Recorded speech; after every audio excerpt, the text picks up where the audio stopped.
Unlocking divine power, Jesus' hidden teachings. What if I told you that hidden within the well-trodden pages of Scripture, within the teachings of Jesus, are profound spiritual truths that can unlock your divine potential? Truths that have the power to transform your life, to connect you with a power greater than yourself, on a deeper, more profound level. These teachings, like seeds lying dormant beneath the earth, are often overlooked, their potential unrealized. But within them, like the blueprint of a mighty oak within an acorn, lie the keys to a life more abundant, a life more connected to the divine.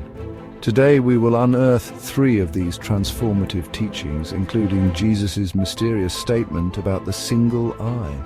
Stay with me now, for this journey, like an expedition into uncharted territory, could awaken something extraordinary within you. Faith as small as a mustard seed. Let us begin our exploration with one of Jesus' most empowering statements. If you have faith as small as a mustard seed, you can say to this mountain, "Move from here to there," and it will move. Nothing will be impossible for you. Matthew 17:20. At first glance, this teaching seems deceptively simple. Have faith, and miracles will blossom forth. But let us delve deeper, shall we? What is it about faith that makes it so powerful, even in its smallest form? Why did Jesus choose the mustard seed as his example, a seed so tiny it is almost insignificant? Could it be that he wanted to show us that size does not determine potential? The mustard seed, you see, though minuscule, possesses within it the potential for extraordinary growth. It holds within it the promise of something much greater. It is a seed that belies its size, for from it grows a tree large enough for birds to seek shelter and build their nests amongst its branches. This transformation from tiny seed to towering tree is nothing short of miraculous. This, my friends, is a powerful metaphor, is it not? It speaks to the hidden potential within each of us. A metaphor for how even the smallest amount of faith, like the tiniest seed, can grow into something extraordinary, something capable of moving mountains when nurtured and given the right conditions to flourish. It reminds us that greatness often starts from the humblest beginnings, but what does it mean to nurture faith? How do we ensure that this tiny seed grows into a mighty tree? Faith, you see, is not merely belief, a passive acceptance of a concept. It is an active, living force that requires our participation. No, faith is a far more dynamic force. It is a journey, a process of growth and transformation. Faith is trust, an unwavering trust in God's power working through you, as a gardener works through the soil, as the sun works through the leaves. It is the belief that you are part of something greater, something divine. When you plant even a tiny seed of faith in the fertile ground of your heart, and you water it with action, with prayer, with unwavering belief, it begins to grow, to send down roots, to reach for the heavens, to blossom beyond what you, in your wildest dreams, could have imagined. It becomes a source of strength and inspiration. So how do we cultivate this powerful force, this faith that can move mountains? How do we turn our small seeds of faith into towering trees of strength? It begins with identifying an area in your life where you feel stuck, where doubt casts long shadows. This is where your faith is needed the most. It could be a relationship that has withered, a career path that feels blocked, a fear that holds you captive. These are the mountains that seem insurmountable.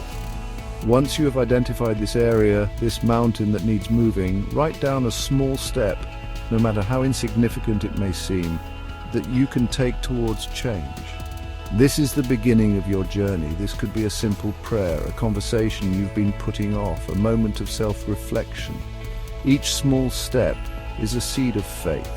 Then each day water this seed of action with prayer, with unwavering trust that God is working through your efforts, that even the smallest step taken with faith can create ripples that shift the very mountains in your life.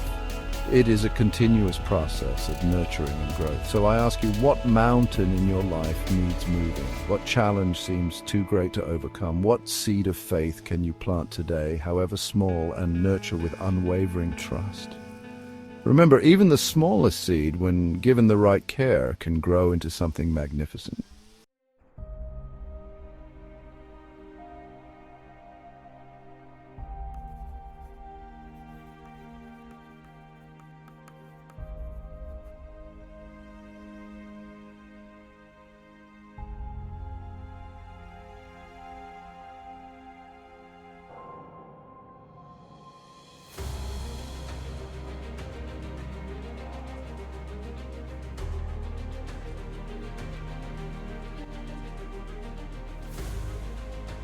And how can it illuminate our path towards unlocking divine power, guiding us towards a higher understanding of our existence? The single eye, my friends, is not a literal eye, but a metaphorical one. It is a symbol, a key to unlocking a deeper level of perception. It refers to spiritual vision, the ability to see beyond the veil of the physical world, to perceive the deeper truths that lie hidden beneath the surface of things. This vision allows us to connect with the divine essence that permeates all of existence. This teaching, like a beacon in the darkness, invites us to shift our focus, to turn away from the distractions of the material world, to seek a higher plane of awareness. The fleeting pleasures, the insatiable desires that cloud our vision and keep us tethered to the mundane. These distractions pull us away from our true purpose and potential. Instead, Jesus calls us to align ourselves with higher pursuits, with love, with forgiveness, with service to others. These are the virtues that elevate our spirit and bring us closer to the divine. He calls us to seek the light within, the light that illuminates the path to our true purpose, our divine connection. This inner light is a guide, a source of wisdom and peace. In many spiritual traditions, this concept of the single eye aligns with what is known as the third eye, a center of intuition and spiritual insight. A center of intuition and spiritual insight located in the center of the forehead between the eyebrows. This third eye is often depicted as a gateway to higher consciousness. When this third eye is activated, it is said to awaken our spiritual vision, allowing us to see beyond the limitations of the material world, to perceive the interconnectedness.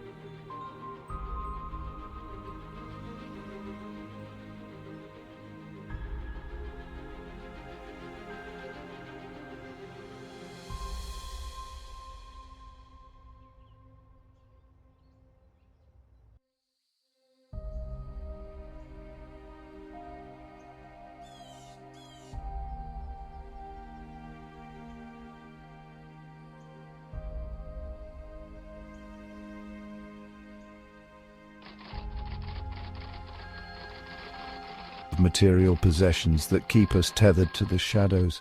These are the chains that bind us to a limited existence.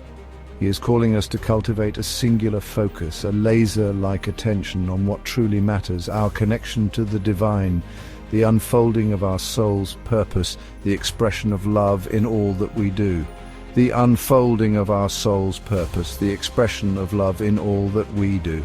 This focus brings clarity and direction to our lives. There is a simple yet powerful exercise that can help you awaken your own spiritual vision to activate the power of the single eye within. This practice can be a transformative tool in your spiritual journey. Find a quiet space where you can sit undisturbed. This space should be free from distractions, allowing you to focus inward. Close your eyes and turn your attention inwards. Let go of the external world and bring your focus to your inner self. Focus on your breath, on the gentle rise and fall of your chest. This rhythmic breathing helps to center your mind and calm your spirit. As you breathe, imagine a beam of golden light entering your forehead, right between your eyebrows, where your third eye resides. This light is a symbol of divine energy and insight. Visualize this light expanding with each breath, filling your entire being with clarity, with peace, with a sense of interconnectedness to all things. This light brings a profound sense of unity and understanding. Continue this practice daily and watch as your spiritual vision begins to blossom. With consistent practice, you will find a deeper connection to your inner self and the divine. Chapter 3. Our final exploration takes us to the heart of Jesus' teachings, to a statement that, though often quoted, is rarely fully grasped. Truly I tell you, unless you change and become like little children, you will never enter the kingdom of heaven. Matthew 18:3. What does it mean to become like little children? Surely Jesus was not advocating for a regression to a state of immaturity or naivete. Instead, he was pointing us towards a deeper, more transformative way of being. No, This teaching, like a precious pearl hidden within its shell, holds a deeper, more profound meaning. It invites us to peel back the layers of our adult selves and rediscover the essence of our true nature. This teaching is not about physical age, but about embodying the qualities that children naturally possess, qualities like innocence, trust, humility, and an unquenchable thirst for wonder. These are the qualities that open the doors to the kingdom of heaven. Children, you see, will approach life with open hearts and minds. They haven't yet learned to be jaded, to be cynical, to build walls of protection around their hearts. They live in the moment, fully present and fully engaged. They trust implicitly, without question, in the love and care of those around them. This trust is not born out of ignorance, but out of a deep, innate understanding of love and connection. In the same way, Jesus calls us to approach our relationship with God with the same unwavering trust, the same childlike faith. He asks us to let go of our doubts and fears and to embrace a faith that is pure and untainted. He calls us to release our need for control, to surrender to a power greater than ourselves, to embrace the unknown with open arms. This surrender is not a sign of weakness, but a testament to our strength and faith. Children, unlike adults who have become accustomed to the wonders of the world, experience life with a sense of awe and wonder. They see the world through fresh eyes, finding joy in the simplest of things, a butterfly, a flower, a rainbow. These everyday occurrences fill them with delight, with a sense of the miraculous. They remind us that the world is full of beauty and magic, if only we take the time to see it. Jesus, in his infinite wisdom, understood that this childlike sense of wonder, this ability to see the extraordinary in the ordinary, is essential for experiencing the kingdom of heaven, both within and around us. It is through this lens of wonder that we can truly appreciate the divine. So, how do we reclaim this childlike wonder, this trust, this innocence that we may have lost touch with over the years? It starts with a conscious effort to reconnect with our inner child. It begins with observation, with remembering. Spend time observing children, watching how they interact with the world, how they find joy in the simplest of things. Notice their curiosity, their openness, their joy, or take a trip down memory lane. Recall a time when you experienced the world with the same sense of wonder and delight.